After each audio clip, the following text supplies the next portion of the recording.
Tokotala Mama na papa Michel Mayabou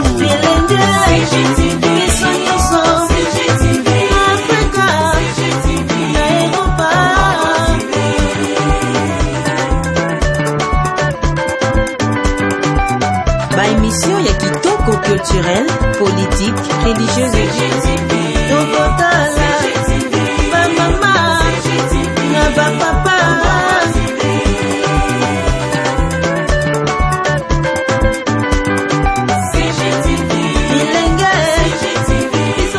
décision oyo ya l'État azui ezali malamu pona ko protéger peuple congolais et que basila kokufa te ezali précaution contre virus oyo komeli biso na mboka eza mesure eza makasi nango eza pe po aider biso to bika bato babika pena makasi aussi ba eloko na koloba ke mokonzi mboka alobaki comme ba collègue na ye mosusu basi balobaki tozoyoka makambo ezouta kuna na poto ya maladi oyo bazobenga coronavirus ya mutu ezake toyoka tolanda parce que maladie wana soki ezozwa mutu ekozwa ye moko te ekozwa ye te ekozwa yo soki ozwi yo ekoma ba problème mosusu batio na quarantaine il faut toyoka totosa totika matoi mangongi ke o maladie wana ekozwa ngai te zir au président de la République azui ezali pona konyokola biso te ezali ba mesure oyo ezoko sunga biso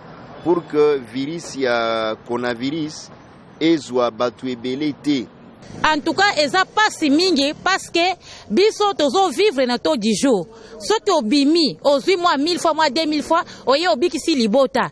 Mais soki ovandi un mois na ndako, libota ko vivre comment? Bon, admettons soki dans un pays de guerre.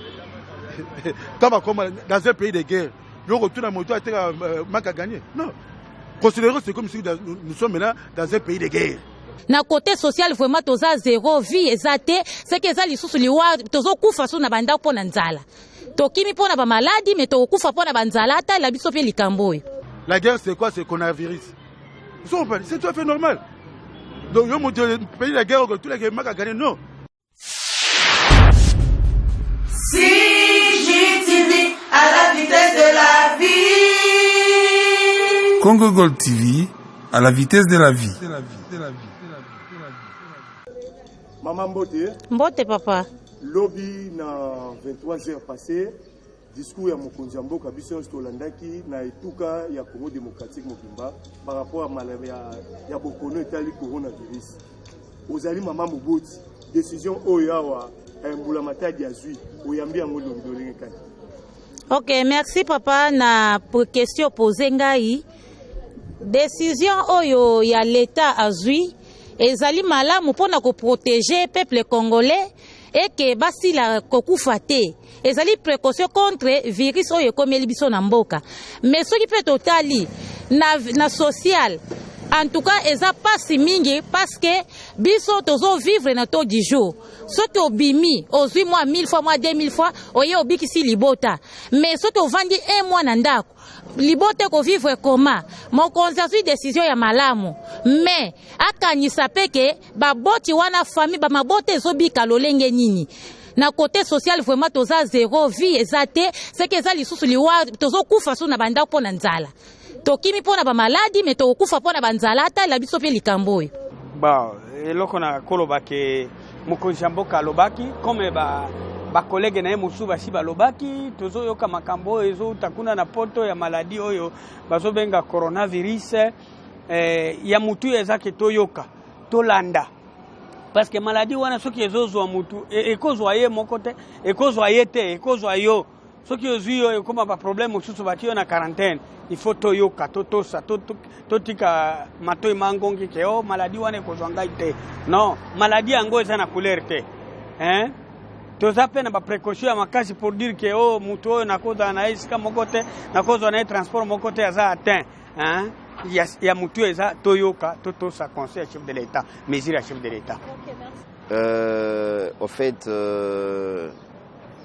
toyebisima na mboka nyonso ke ba mesure au président de la République azui ezali pona konyokola biso te ezali ba mesure oyo ezokosunga biso pour que virus ya coronavirus ezwa batu ebele te, c'est-à-dire ba prévenir biso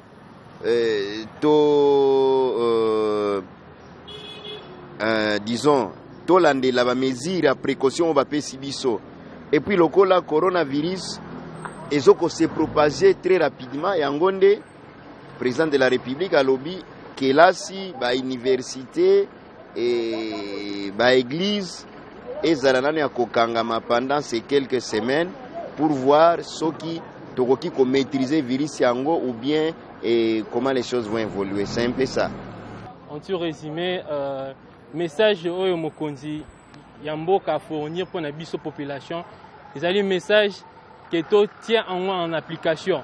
Ezali message que mutu a se prémunir na ba disposition esengeli pour être tos mibatela to batela pe bana biso pour être biso nyonso tozala éloigné na maladie wana.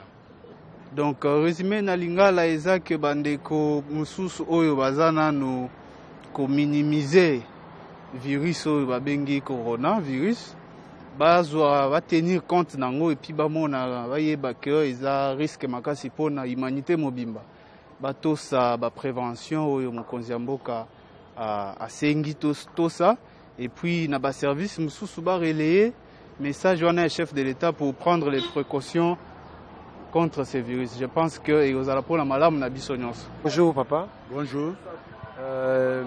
Quelles sont vos impressions par rapport aux mesures prises par les chefs de l'État suite aux fermetures des terrasses et bars? Quels sont d'abord les manques à gagner par rapport à ça selon vous? Pour bien expliquer, je crois que je vais m'exprimer avant Lingala pour la bonne compréhension. C'est-à-dire quoi? Le chef de l'État a pris ces mesures, oui, je crois que c'est toute la première fois dans la ville de Kinshasa de vivre ma mesure. Mais moi je crois à mon avis que les mesures, les makasi. Makasi nango, les peu pour aider biso to bika. Hein, bah toi bika pena makasi aussi. Bon, à ce qui concerne ba manque à gagner. Moi je crois que la monnaie logo ba ko ça là et comme un problème non. Bon, admettons ce que dans un pays de guerre. Dans un pays de guerre, le retour à moto a été manque à gagner. Non. Considérons c'est comme si nous sommes maintenant dans un pays de guerre. La guerre c'est quoi? C'est le coronavirus. C'est tout à fait normal. Donc le pays de la guerre, tout le monde a gagné. Non. Tous on a nos conceptions. Que virus est comme la guerre. Donc guerre est côté de l'histoire. Nous allons combattre le virus. Nous n'avons pas les terres, tout le monde a gagné. Non. Même à ta provision, tout le monde a gagné. Donc, tout le cas, ceux qui guerrent ici, ceux qui barrent, je dois continuer. Ceux qui boutiquent, je dois continuer. C'est ça le problème. Le message, on a plus Vacha, bonjour. Bonjour. Par rapport à la mesure où Mokonzambo Kalobi, il y a Sengi Baba Bakanga pour Nakoboya pour pèse le coronavirus. Nous, en tant que batenancier, Bozi Boyambi Sangwana Nengeni. Bon, pour Nabiso, Toyambi Sangwana Malamu. Eza sango moko ya malamu moto azali mayele pe azana makanisi pe mawaya bomo ya bato akoki koboya sango wana ya président de la République azuti ezali mokano moko ya malamu pona ko protéger biso pe na ko protéger bomo ya mboka mobi. Mais à part ça, bande musuba ko za na idée ko comprendre yango te bazolo ba ko déconnecter mususu ko pesa bango conseil nini par rapport à ça. Est-ce que pour les a manque à gagner mususu ko enseigner les a manque à gagner pour na bango bazolo la question chômage tout ça. Yo mo ndenge. Bon moto ya ko mona ngo manque à gagner ezali moto azana mayele te.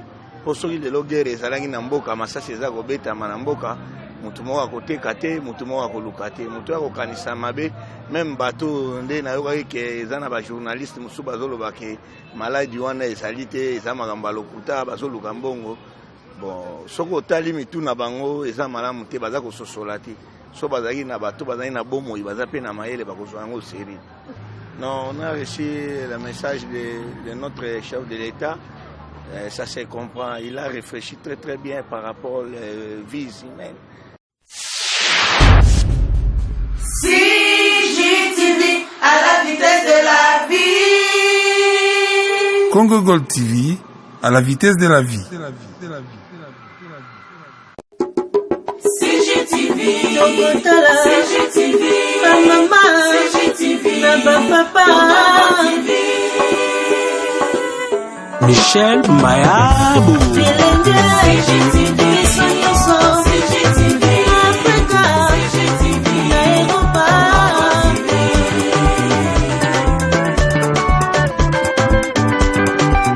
Ba émission ya kitoko culturel, politique, religieuse.